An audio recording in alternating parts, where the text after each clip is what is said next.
In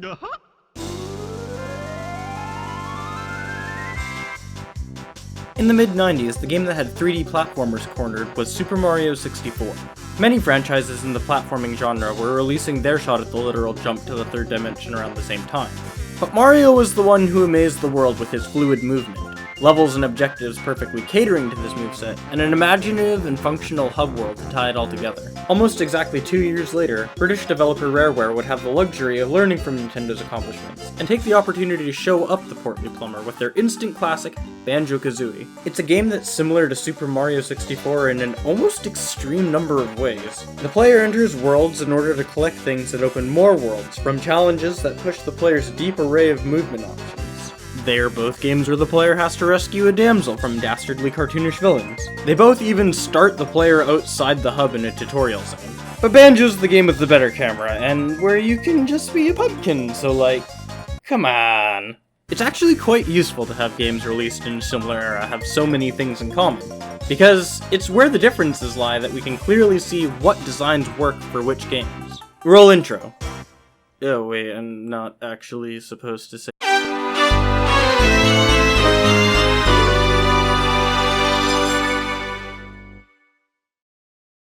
Okay, so let's appropriately start with the beginning of the game. I think it's a valid question to wonder why I'd bother discussing a completely separate tutorial area in a video about hub design, and my answer to that is that I think it's critical to understand what rules the player is taught and how they came to learn them by the time that they reach the hub itself. Before you enter Gruntilda's lair, Banjo and Kazooie leave their house at the base of Spiral Mountain, where they'll meet friendly face and tutorial character Bottles the Mole, whose presence is signposted on theme by his molehills. This tutorial is immediately more in your face than in Mario 64, since instead of experimenting on your own, Bottles will directly tell the player how to perform each of their abilities, from beak barging to flap flipping to rat-a-tat rapping. Rare gives up the bare-bones simplicity of Super Mario 64 for something more artificial, which I typically feel is a bad thing, but in Banjo, I think that it's just a difference in kind rather than a difference in quality for several reasons. First and foremost, it's optional, thank fuck. Secondly, Spiral Mountain, as with the rest of the game, has amazing visual design. Every tutorial has a distinct and pleasing area to practice the basic movement or combat mechanics, or beak barge. Seriously, this move is like a half step above useless. Not to mention the presentation of the introduction to Grunty's lair. Once you complete all the tutorials, you scale the namesake of the area, get one last pep talk from Bottles, and proceed to get bored by Gruntilda. Thirdly, this game's exceptionally well written. Kazooie in particular, and especially her relationship with Bottles, it's really good. They're just so jaded towards one another from the get-go, it's a really good time. And finally, there's the equivalent of a full heart container's worth of heart pieces in this area. Each one is tied to one of the tutorials, so even if you skip the actual tutorial, you're heavily incentivized to go to each one anyways and get the empty honeycomb. Banjo shows us that a tutorial before getting one's hands dirty in the hub can be #meaningful content in and of itself, by making sure that the relative quality of all the other aspects of the game, the dialogue, the music, the scenery, the gameplay, match what the developer is demanding from the player in the video game equivalent of trying to get a kid to pay attention in class. They're just not gonna do it unless you make it entertaining.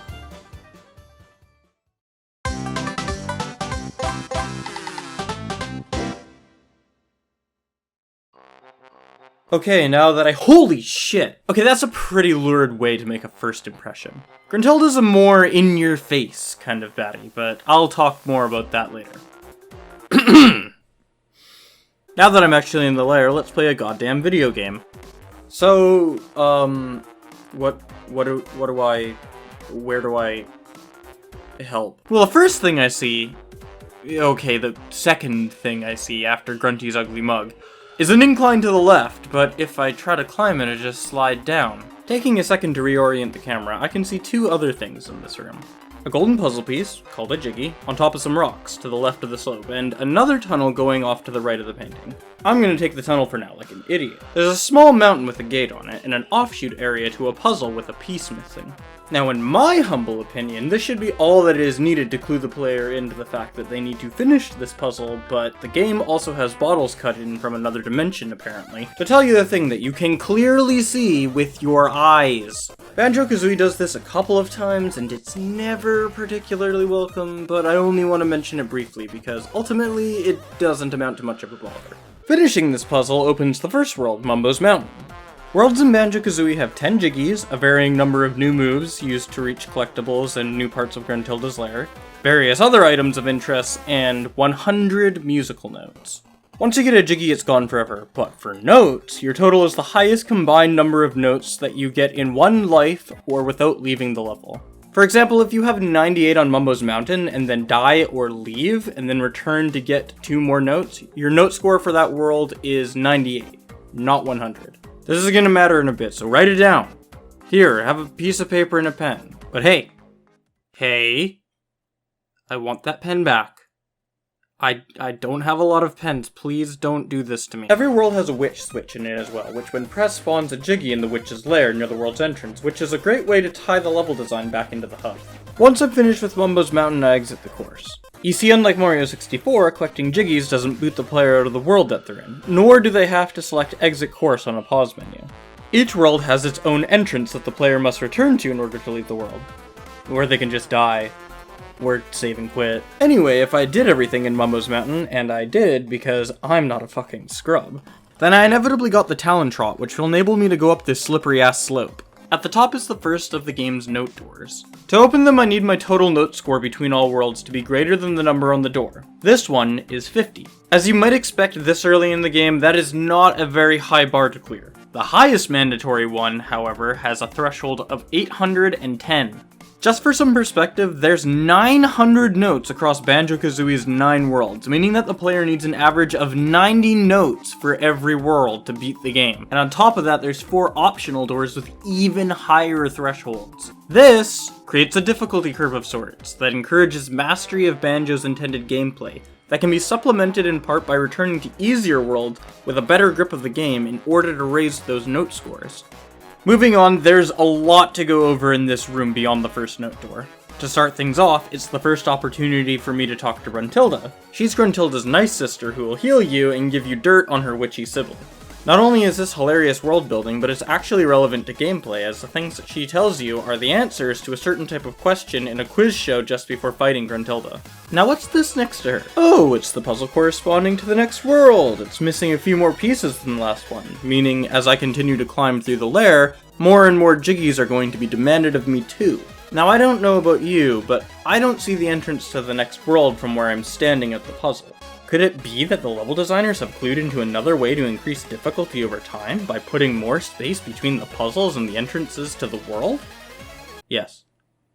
Yes, they have. That's the point I'm making. What's more, they can be sneaky about where they hide the puzzle or the entrance. Sometimes you'll find the puzzle long before you can complete it, or the entrance before you even know it is an entrance. To the left of the entrance to this room, Banjo's left, not your left.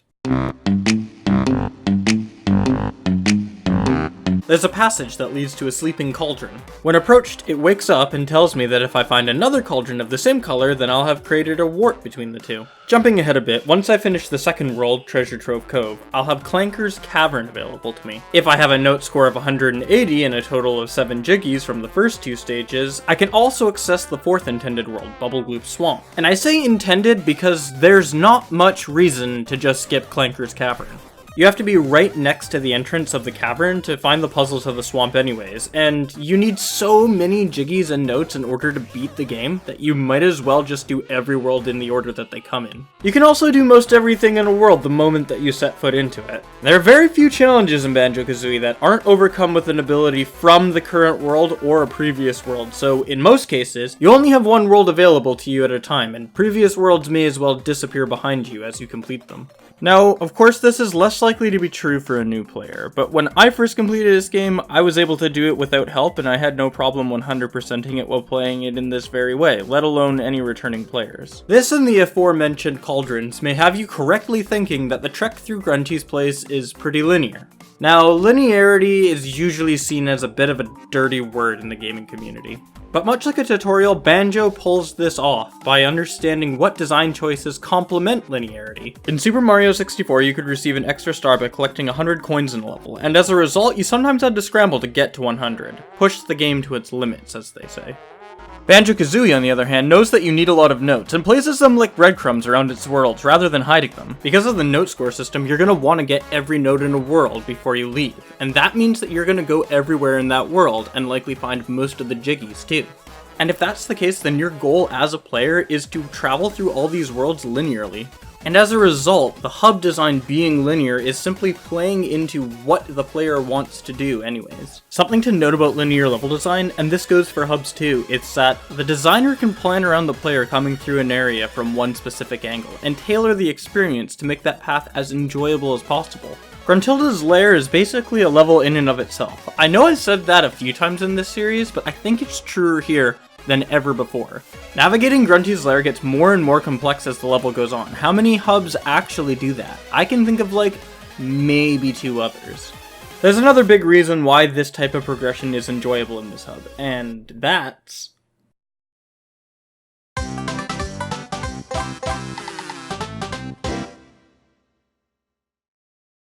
so remember that big ass painting of Grunty at the entrance of her lovely home.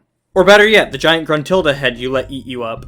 Those are hardly the only self-stylized embellishments the Wicked Witch of the Wart has about her hideous home. There's a giant statue of her, a mural on the floor of her face, and another doorway shaped like her head. Each of the world entrances bear a resemblance to what waits on the other side of their threshold. Mad Monster Mansion's in a graveyard, Click Clock Woods in a meadow, and Gobi's Valley is surrounded by sand that, as we all know, is inhabited by sand eels. Gruntilda's Lair oozes personality, just like its owner. Speaking of whom, Gruntilda often chimes in just to hurl insults in her typical rhyming fashion the whole game. Like everyone in this game, she's an utter cartoon character, and she's easily as lovable as Starscream or Skeletor. She builds a relationship with you the whole game so that you're familiar with her when it's time to throw down. Then you have the music, which is downright amazing across the whole game, but Gruntilda's Lair is something else. Composer Grant Kirkhope has a tendency to do this brilliant thing where the music crossfades to different instrumentation of the same track, depending on the context of where the player is standing. You go underwater, it sounds watery. You go into a cave, it sounds cavey. I know you've all seen Donkey's video of this. Gruntilda's Lair has the instrumentation change whenever you get near a world or its puzzle, to use the instrumentation of that level. Accordion near Treasure Trove Cove, horns near Rusty Bucket Bay, fucking glockenspiel near Freeze Easy Peak. This game has it all! Not to mention that the melody itself is just perfectly suited to the witch herself. And on top of all that, there's just little things. You'll leave a level after visiting for the first time, and enemies from that world will have appeared outside because they've been let out by your unlocking the entrance. They didn't have to do that, it's not adding any real challenge to the game or additional content, it's just a neat touch. They didn't have to make it so that when you hit the witch switch in Treasure Trove Cove that the jiggy is shot out of a cannon. Could have just made it appear like all the other ones, but they didn't. They put effort into making it clear that these cannons work to some extent, and that just makes the world come a bit more alive. Same with the big fish enemy in the moat, I guess, at the base of the Gruntilda statue. You're so unlikely to ever fall in and have this thing be relevant to gameplay, but it's here anyways, because of course Gruntilda would have a goofy ugly fish monster in her lair. I had a complaint about Peach's castle that nobody could live here due to the lack of the necessary... well, everything. No beds, no washrooms, no kitchens. Gruntilda's Lair doesn't have these either, however, her worlds aren't like Bowser's. The levels in Mario 64 are basically... well, I don't really know. Safety precautions to keep the power stars out of Mario's reach? Gruntilda's worlds are ones that she actually goes to and uses. Clanker in Clanker's Cavern is her trash compactor, and Logo in Mad Monster Mansion is her toilet. That she uses. And you go in it. The point is that even as silly as it is, Gruntilda actually lives here, and that's evident. These are all just bonus points, but they do add up. In some levels, Mumbo the Shaman will turn you into an animal, or a pumpkin, so that you can complete a challenge or two for some jiggies. The designers could have easily not let you take those forms outside the worlds, but you can, at least a little bit, and nearly all of them have some application outside of their respective worlds. Sometimes you get a jiggy, sometimes you get to progress the game, and sometimes you get a cheat from Cheeto, Ascension spellbook, that belonged to Gruntilda but she treats all her servants bad because, again, of course she does, so he defected and gives you cheats to help beat her. Gruntilda's Lair is a joy to walk through, start to finish. It's not the place you use to get from one good part of the game to the next, it is a good part of the game. It's a spectacle a minute here, and because of that it only makes sense to keep going forward through it. It's like the Matterhorn at Disneyland. Spoilers for the Matterhorn, I guess. There are a couple Yetis on it that genuinely surprised me the first time that I wrote it. But if I were to go on it again and again, I would see them over and over again, and they would lose their surprise. When it comes to evaluating experiences, there's no metric I care more about than awesome per second. Sometimes brief exposure to several great things is how you keep that up, and it's hard to call it a waste when viewed from that perspective.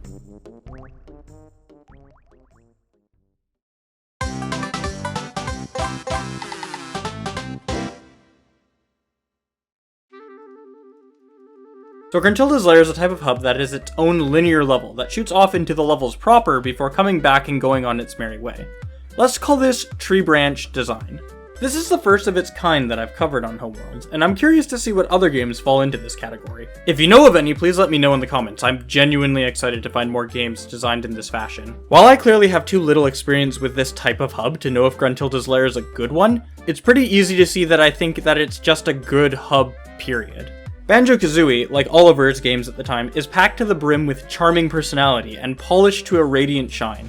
It manages to stand up to Nintendo's classics that would go on to define the medium for years on their own platform, not necessarily by outdoing them, but by creatively filling a niche that they don't.